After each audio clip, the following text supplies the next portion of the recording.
पीएचडीच्या विषयावरून पुन्हा एकदा अजित पवार आपल्या वक्तव्यानं वादात आले। 42,000 मिळतात म्हणून एकाच कुटुंबातले 5-5 जण पीएचडी करतात असं वक्तव्य अजित पवारांनी केलं आणि त्यासोबतच बार्टी आणि सारथीच्या माध्यमातून पीएचडी करणाऱ्या विद्यार्थ्यांच्या संख्येवर देखील आता मर्यादा आणली जाणार असं अजित पवार यांनी म्हटलेलं आहे। नेमकं ते काय म्हणाले आणि त्यावरून काय वाद निर्माण झाला तेही आपण पाहूया। एकाच परिवारात 42-45 हजार रुपये मिळतात म्हटल्यानंतर 5-5 लोक पीएचडी करायला लागले एका फॅमिलीत।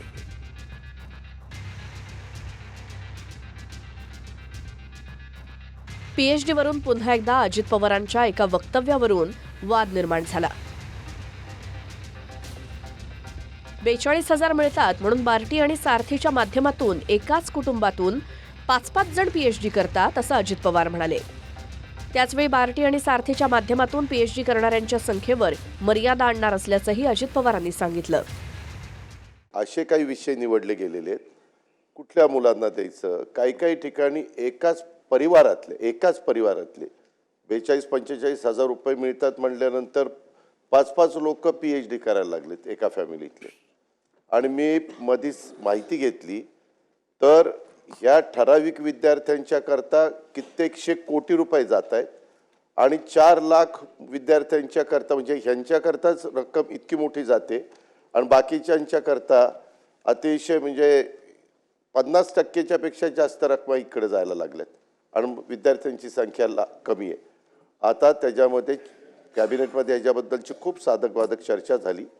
शेवटी कॅबिनेटने हा निर्णय घेतला की एक कमिटी नेमायची चीफ सेक्रेटरीच्या अध्यक्षतेखाली आणि साधारण बार्टीचे किती विद्यार्थ्यांना मेरिटच्या दरवर्षी याच्याकरता ॲडमिशन द्यायची, सारथीच्या किती विद्यार्थ्यांना द्यायची, त्याला आम्ही लिमिट घालणार आहे। मला असं वाटतं की अनेक वेळा दादा एखादी गोष्ट बोलतात तर लोक त्याचा वेगळा अर्थ काढतात, पण मुळामध्ये ही योजना जी सुरू केलेली आहे ती जे काही आपले हुशार लोक आहेत, मुलं आहेत पण पीएचडी अफोर्ड करू शकत नाही त्या लोकांकरता ती काढलेली आहेत। आता एका घरातले 5 लोक जर योजनेचा लाभ घेतील तर इतर घरातले जे काही आपले गरीब लोक आहेत, होतकरू आहेत, त्यांना त्याचा लाभ मिळणार नाही। दादांनी व्यक्त केलेली चिंता बरोबर आहे।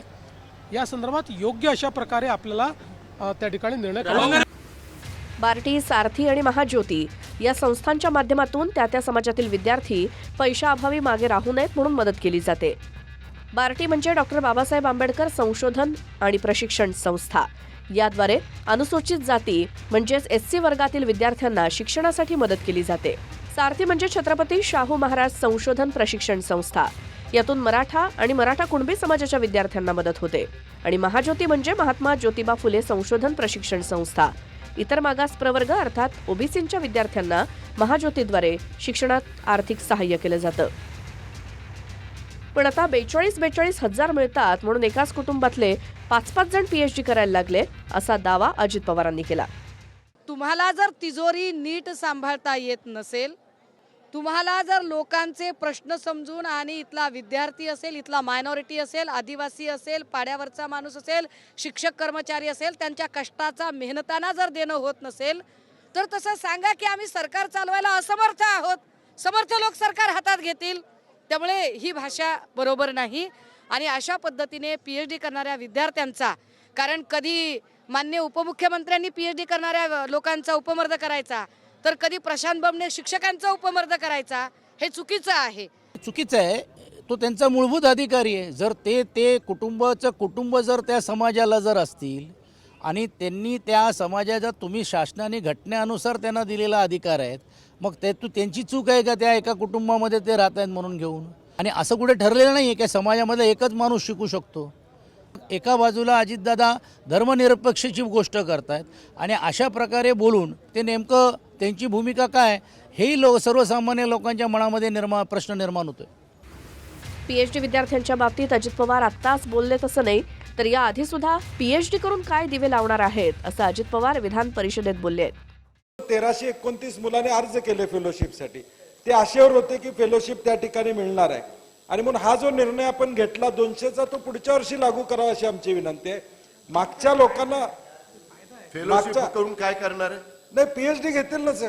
काय पीएचडी करून काय दिवा काय लावणार? एखाद्या विषयात तज्ञ व्हायचं असेल तर पोस्ट ग्रॅज्युएशन नंतर पीएचडी अर्थात डॉक्टरेट करता येते। बार्टी, सारथी आणि महाज्योतीच्या माध्यमातून पीएचडी करणाऱ्या विद्यार्थ्यांना महिन्याला 42,000 रुपये शिष्यवृत्ती दिली जाते. मात्र सामाजिक न्याय मंत्री संजय शिरसाटांनी विधानसभेत सांगितलं की अर्थ खात्यातून निधी न मिळाल्यामुळे विद्यार्थ्यांची शिष्यवृत्ती रखडली आहे.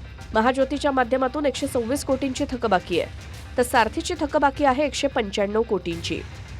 अनेक दिवसापासून हे महाज्योतीचे आहेत, सारथीचे आहेत. पण शिंदेचे मंत्री शिरसाटांनी निधीची मागणी करताच भर सभागृहातून अर्थमंत्री अजित पवार उठून गेले. ते निघून जात असल्याचं पाहून काँग्रेसच्या नितीन राऊतांनी त्यांना सवालही केला. त्यांची जी शिष्यवृत्ती थांबलेली आहे त्यासाठी आम्ही पाठपुरावा करतोय.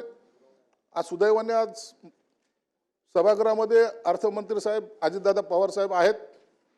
त्यांनाही सुद्धा विनंती की हे आम्ही जे मागणी करतोय गेली अनेक दिवसापासून हे महाज्योतीचे आहेत, सारथीचे आहेत. 126 कोटी एक आहेत आणि 195 कोटी आहेत. जर अर्थ खात्याने तर हे त्वरित जर वितरित केले तर आम्हाला सुद्धा विद्यार्थ्याला द्यायला सोयीस्कर आणि सोपं होईल. कारण की गेल्या 2 दिवसापासून विद्यार्थ्यांचे निघणारे मोर्चे हा आक्रोश जो आहे तो ह्या स्कॉलरशिप संदर्भामध्ये जास्त आहे. म्हणून मला वाटतं की सभागृहामध्ये दादा असल्यामुळे ह्या गोष्टीचं ते आम्हाला सुद्धा सहकार्य करतील. वित्तमंत्री महोदय जरा थांबा ना, आता तुमचाच विषय या ठिकाणी आला आहे. पण तुम्ही निधी देऊन तर द्या.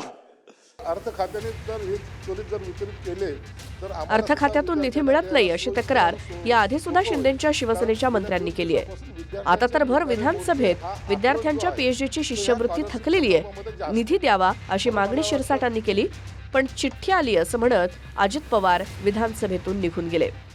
वित्तमंत्री महोदय जरा थांबा ना, आता तुमचाच विषय या ठिकाणी आला आहे. पण तुम्ही निधी देऊन तर द्या. विनायक डावरुंगसह bureau report, TV9 Marathi, Nagpur.